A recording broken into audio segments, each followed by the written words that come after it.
नमस्कार विद्यार्थी मित्रांनो, आज आपण एक सामायिक समीकरणांचे उपयोजन म्हणजेच एक सामायिक समीकरणावर आधारित शाब्दिक उदाहरणांचा अभ्यास करणार आहोत। आता त्यासाठी सराव संच 1.5 मधील काही उदाहरणं आपण अभ्यासूया।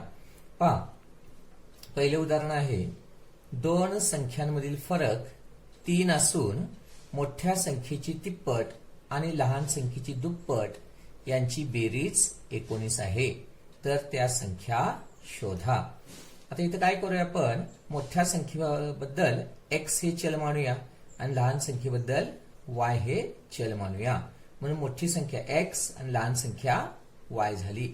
आता दिलेल्या पहिल्या अटीनुसार काय म्हणता येईल पहा, दिलेल्या पहिल्या अटीनुसार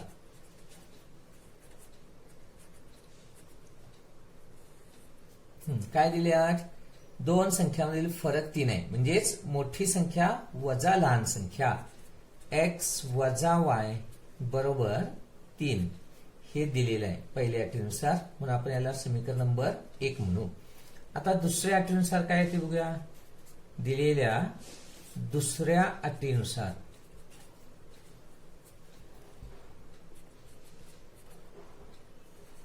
दुसरी अट काय पहा, असून लहान संख्येची दुप्पट मोठ्या संख्येची तिप्पट आणि लहान संख्येची दुप्पट, मोठी संख्या x त्याची तिप्पट आणि लहान संख्येची दुप्पट, म्हणून काय येणार आहे इथं 3x अधिक 2y बरोबर 19, याला समीकरण नंबर 2 म्हणूया। पुन्हा पहा जरा, दोन संख्यांमधील फरक 3 आहे, म्हणून x वजा y बरोबर 3 हे पहिले समीकरण मिळालं। आणि मोठ्या संख्येची तिप्पट, मोठी संख्या x आहे त्याची तिप्पट म्हणजे त्याला 3 न गुणायचं 3x, आणि लहान संख्येची दुप्पट म्हणजे त्याला लहान संख्येला 2 न गुणायचं 2y, यांची बेरीज 19 आहे, म्हणून आपल्याला ही दोन समीकरणं मिळाली। म्हणून काय मिळालं, 3x आणि 2y बरोबर 19 हे दुसरं समीकरण मिळाले। आता म्हणायचं ही दोन्ही समीकरणं एकाखाली एक मांडून घेऊया। x वजा y बरोबर 3 समीकरण नंबर 1 आणि 3x अधिक 2y बरोबर 19 हे समीकरण नंबर 2 झालं। आता काय करूया, एकाचे चल सारखे करायला लागतील, इथं y चे चल आपण सारखे करून घेऊ, म्हणून समीकरण 1 ला 2 ने गुणू व काय करता येईल, दोघांची चिन्ह भिन्नच आहेत, म्हणून काय करावे लागेल आपल्याला, व 1 अधिक 2 करू,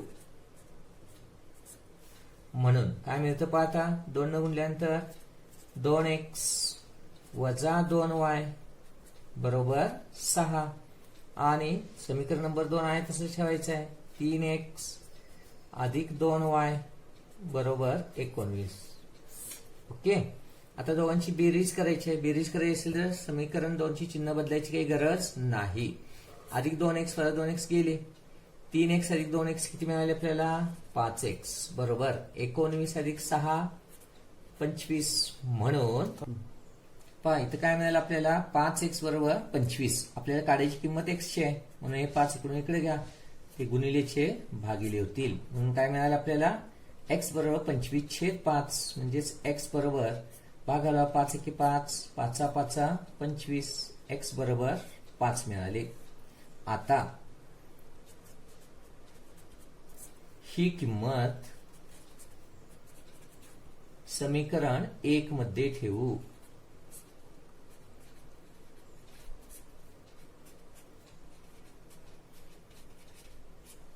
म्हणून समीकरण 1 काय पहा, x वजा y बरोबर 3, म्हणून 5 वजा y बरोबर 3, म्हणून वजा y बरोबर 3 वजा 5, म्हणून तर आता वरती लिहूया आपण इथं पहा, म्हणून काय मिळणार आहे आपल्याला, वजा y बरोबर 5 मधून 3 घालवायचे, दोन संख्येचे चिन्ह भिन्न आहेत, म्हणून 5 मधून 3 गेले उरतात 2, मोठ्या संख्येत चिन्ह वजा, इथे येईल चिन्ह वजा, आता दोन्हीवर चिन्ह बदलून घ्या, म्हणून काय मिळेल y बरोबर 2. पुन्हा आता आपल्याला खाली उत्तर लिहायचं आहे, म्हणून काय म्हणायचं आहे आता, मोठी संख्या x मांडलेली आहे आणि x चं उत्तर किती आलेलं आहे 5. पहा इथं, म्हणून लिहायचं आहे मोठी संख्या बरोबर 5 व लहान संख्या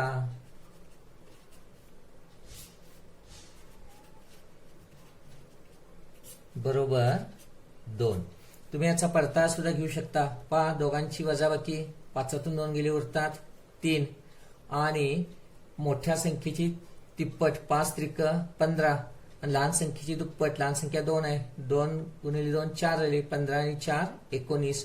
म्हणजेच या दोन्ही संख्या आपण या दोन्ही समीकरणांचं समाधान करतात. म्हणून उत्तर आपलं मोठी संख्या बरोबर 5 आणि लहान संख्या बरोबर 2. धन्यवाद. आता आपण पुढचं उदाहरण पाहूया. चला तर मित्रांनो, आता आपण दुसरं उदाहरण पाहूया.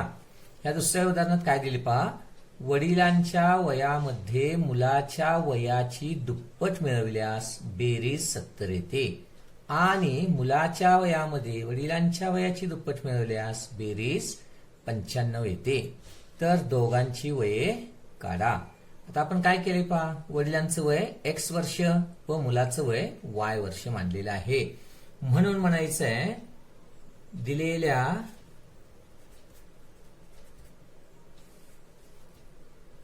पहिल्या अटीनुसार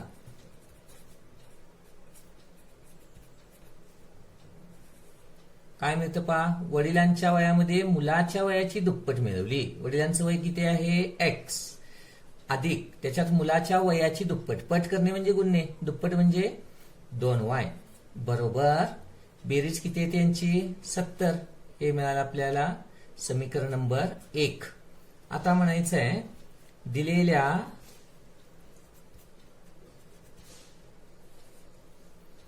दुसऱ्या अटीनुसार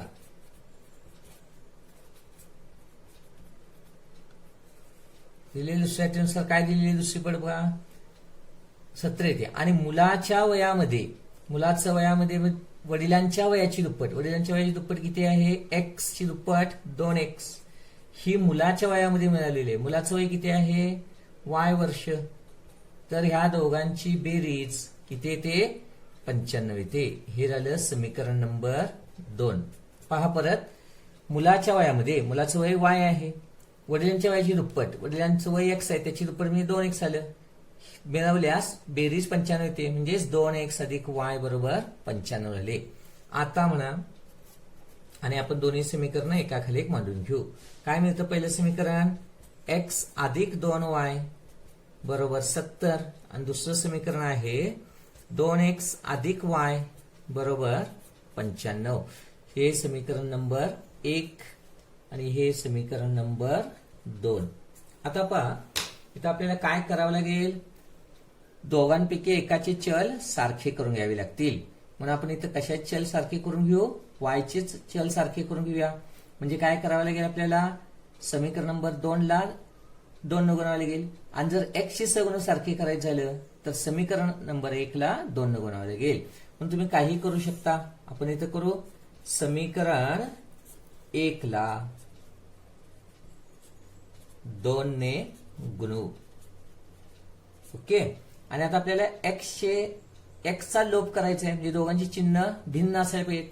मग चिन्ह बदलायची म्हटले काय करू म्हणायचं, समीकरण 1 मधून समीकरण 2 वजा करू म्हणायचं. कायमस्वरूपी लक्षात ठेवा, जर आपल्याला चिन्ह बदलायची झाली तर समीकरण 2 पहिल्यातून वजा करायचं, चिन्ह सारखे असल्यामुळं. म्हणून काय लिहिणार, व समीकरण 1 वजा 2 करू. म्हणून हे पहिलं समीकरण आहे तसं मांडून घ्या, x अधिक 2y बरोबर 70. दुसरं समीकरण आहे 2x अधिक y, y म्हणजेच 1y बरोबर 95. काय झालं, इथं आपलं गुणायचंच राहिलेलं आहे पहा. म्हणून आपण पुन्हा करू ते. इथं काय करता येईल आपल्याला, समीकरण 1 ला 2 न गुणायचं आहे, म्हणून आपण समीकरण 1 ला 2 न गुणून घेऊया. म्हणजे किती मिळतील, 2x अधिक 4y बरोबर 140. आणि समीकरण 2 आहे तसे ठेवायचे आहेत आपल्याला. 2x अधिक y म्हणजेच 1y बरोबर 95. आता पहा, समीकरण 1 मधून समीकरण 2 वजा करायचं आहे म्हणून इथे याची चिन्ह बदलायची. हे वजा आलं, हे वजा झालं आणि हे वजा झालं. अधिक 2x वजा 2x कॅन्सल. 4x मधून 1y वजा करायचं आहे. 4y मधून 1y वजा, कारण दोघांची चिन्ह भिन्न आहेत. 4 मधून 1 गेलं, राहतो 3y. मोठ्या संख्येचे चिन्ह धन, याचं चिन्ह धनच बरोबर. 140 मधून 95 वजा करायचे. शून्यातून 5 जात नाहीत, म्हणजे 10तून 5 गेले, उरले 5. हातचा परत 9 आणि 1 10 झाले. या 14तून 10 गेले, उरतात 4. म्हणून y बरोबर 45/3 म्हणजेच y बरोबर 3 एके 3, 3 एके 3. 4 मधून 3 गेला, तो 1 त्यावर घेतलं 5 झाले 15. 3 5 15. y बरोबर किती आले? मग 15 आले. आता काय करा, ही किंमत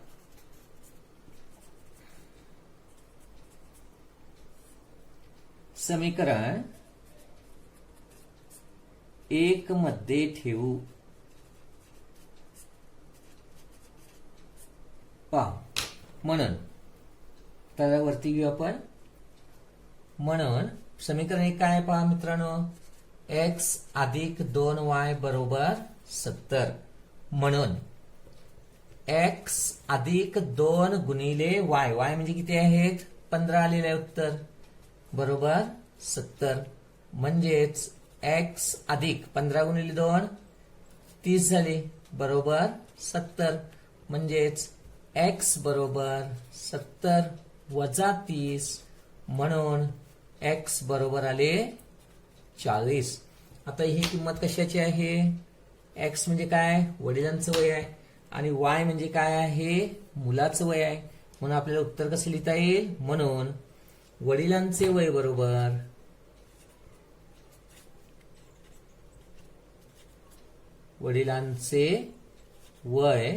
बरोबर किती आलं? 40 वर्षे. आणि मुलाचे वय बरोबर किती आले पहा. मुलाचं वय म्हणजे काय म्हणले आपण? y. आणि y ची किंमत किती आहे? 15. म्हणून किती लिहिणार आपण? मुलाचे वय बरोबर 15 वर्ष. अशा पद्धतीने आपण गणित सोडवलेलं आहे. धन्यवाद. आता आपण पुढचं उदाहरण पाहूया. मित्रांनो पहा, तिसरं उदाहरण काय दिले याच्यामध्ये. एका अपूर्णांकाचा छेद हा अंशाच्या दुपटीपेक्षा 4 ने मोठा आहे. जर अंश आणि छेद दोन्ही 6 ने कमी केले तर छेद हा अंशाच्या 12 पट होतो. तर तो अपूर्णांक काढा. आता आपण काय म्हणले पहा, अपूर्णांकाचा छेद x मानला आणि अंश y मानला, तो अपूर्णांक काय होणार आहे? y छेद x. म्हणून दिलेल्या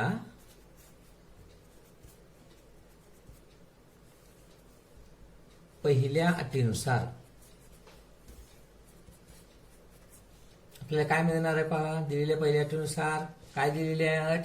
अपूर्णांकाचा छेद अंशाच्या दुपटीपेक्षा 4 ने मोठा आहे. म्हणजेच अपूर्णांकाच्या छेदाची किंमत, छेद काय म्हणलेले आपण? x. ह्याची किंमत कशा बरोबर आहे? अंशाच्या दुपटीपेक्षा 4 ने जास्त. अंश काय म्हणलेला आहे? y. त्याची दुप्पट 2y अधिक 4. म्हणून आपल्याला पहिलं समीकरण काय मिळेल पहा. x वजा 2y बरोबर 4. हे मिळेल आपल्याला पहिलं समीकरण. आता दिलेली दुसरी अट बघूया आपण. दिलेली दुसरी अट काय आहे?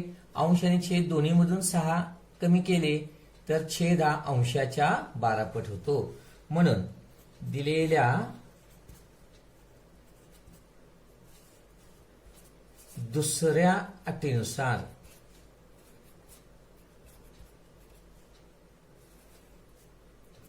काय मिळणार आहे? अंश आणि छेद घेऊया आपण. छेद किती होता? पूर्वी आपला x होता. मग नवीन छेद काय होईल?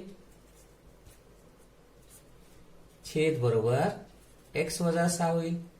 फार झालं आपण त्याला म्हणूया नवीन छेद. आणि नवीन अंश काय होईल? नवीन अंश बरोबर y.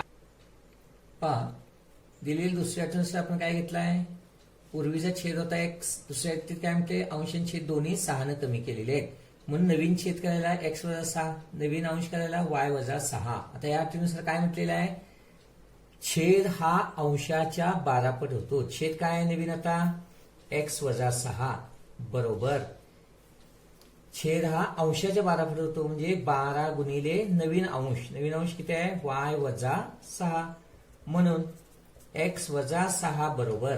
आता काय करायचं, 12 या कंसाला गुणायचं आहे, किती मिळतील, 12y वजा 12 संग 72, म्हणजे 12 कंसाला गुणताना प्रत्येक पदाला गुणावं लागेल. 12 y ला गुणलं 12y मिळालं, 12 6 ला गुणलं 12 संग 72 मिळतात. म्हणून आता चलपद एका बाजूला घ्या, एक्स अधिक 12y होते वजा 12y होतील बरोबर, वजा 72 आहे तसेच, वजा 6 होते इकडे होतील अधिक 6, म्हणून एक्स वजा 12y बरोबर 72 अधिक वजा 72 अधिक 6. दोघांची चिन्ह भिन्न आहेत, मोठ्या संख्येतून लहान संख्या वजा करा, मोठ्या संख्येत चिन्ह उत्तर द्या. 72 6 गेले राहतात 66, मोठ्या संख्येत चिन्ह वजा. एक्स वजा 12y बरोबर वजा 72 अधिक 6 मिळालेत आपल्याला, पण 72चं चिन्ह ऋण आहे, 6चं चिन्ह धन आहे, दोन संख्यांची चिन्ह भिन्न आहेत, मोठ्या संख्येतून लहान संख्या वजा करा. 72 6 गेले राहतात 66, मोठ्या संख्येत चिन्ह ऋण, म्हणून याचं चिन्ह ऋण. याला समीकरण नंबर 2 देऊ. आता काय करू आपण, समीकरण 1 आणि 2 एका खाली एक मांडून घेऊ. म्हणून काय मिळेल पहा, एक्स वजा 2y बरोबर 4, समीकरण नंबर 1, आणि एक्स वजा 12y बरोबर वजा 66, समीकरण नंबर 2. आता इथं आपल्याला चटकन लक्षात येते, ह्या एक्सचा आपल्याला लोप करायचा असेल तर काय करावं लागेल, ह्या दोन समीकरणांची वजाबाकी करावी लागेल. म्हणून इथं आपण करून घेऊ, चिन्ह वजा घेऊया, मग याच्याचे चिन्ह बदलतील, हे ऋण होईल, हे धन होईल, आणि हे पण धन होईल. मग अधिक एक्स वजा एक्स कॅन्सल झालं, 12y चिन्ह धन आहे, 2चं ऋण आहे, मोठ्या संख्येतून लहान संख्या वजा करा, 12तून 2 गेले राहतात 10, मोठ्या संख्येत चिन्ह धन, याचं चिन्ह धन बरोबर. 66 अधिक 4 किती आले 70, कारण दोघांची चिन्ह सारखे आहेत म्हणून आपण बेरीज केली, याचं चिन्ह धन याचं चिन्ह धन, म्हणून बेरीज केली, 66 आणि 4 70 झाले. y ची किंमत काढायची आहे, म्हणून y बरोबर 70/10, म्हणून y बरोबर 10 × 10 10 7 70. y बरोबर किती मिळतील मित्रांनो, y बरोबर 7. आता काय करायचं, ही किंमत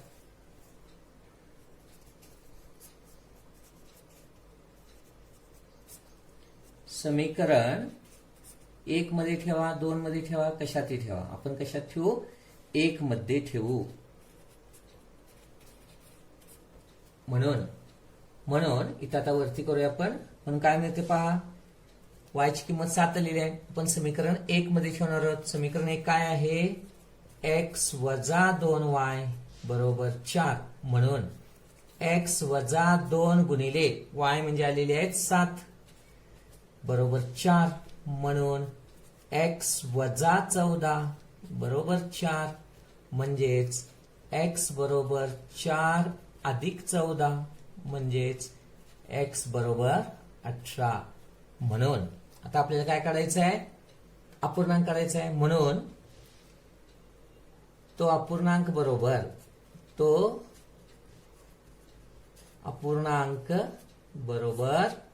अपूर्णांक काय आहे, y/x आहे, पण y म्हणजे काय आहेत पहा 7 आहेत, म्हणून येईल 7 x किती आहे, x ची किंमत पहा किती आलेली आहे 18 आलेली आहे, म्हणून 7/18 आपलं उत्तर होईल. x बरोबर 18 आले, म्हणून तो अपूर्णांक बरोबर y/x म्हणजे 7/18. ओके, धन्यवाद.